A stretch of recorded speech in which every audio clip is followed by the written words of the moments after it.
Kia ora. In today's news, the Commerce Commission believes Vodafone has learnt its lesson after it was fined nearly $1 million for misleading advertising.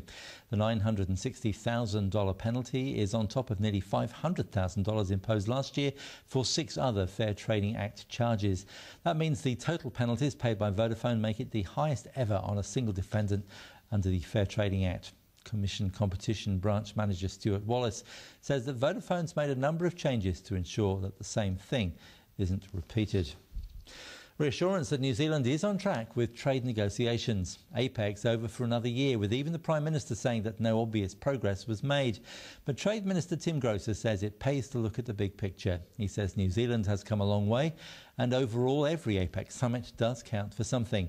Tim Grosser says 30 years ago we didn't even have a free trade agreement with Australia. The Justice Minister is saying little about reports that compensation is being recommended for David Bain. Judith Collins and Cabinet are considering a report prepared by Justice Binney on Mr Bain's claim for compensation for wrongful conviction and imprisonment. It's been reported the Binney report has found on the balance of probabilities that David Bain is innocent and recommends that compensation be paid. The indications are it may still be a matter of weeks before a decision is made and the Binney report publicly released. Norske Skog is shutting down one of its 2 newsprint machines at the Tasman mill in Kawerau, preferring to concentrate on its operations in Australia. The company says there's considerable surplus capacity of newsprint in the region and the decision is unavoidable. Timeframes and redundancy details haven't yet been hammered out.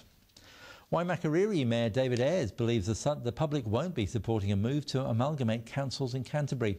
Christchurch Mayor Bob Parker says the government's decision to keep commissioners running ECAN until 2016 gives a clear signal of a regional merge. However, Mr Ayres says the public would never go for that, and neither would his council.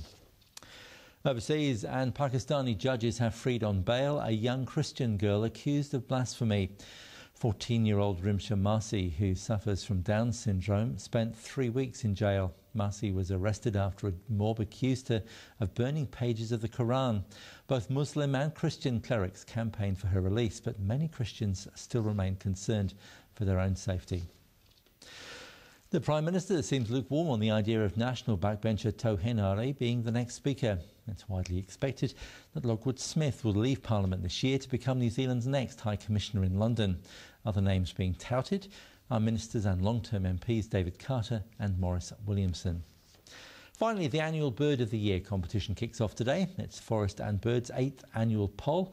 Last year the pukeko won. The tui, the fantail, kiwi and kakapo have also been crowned.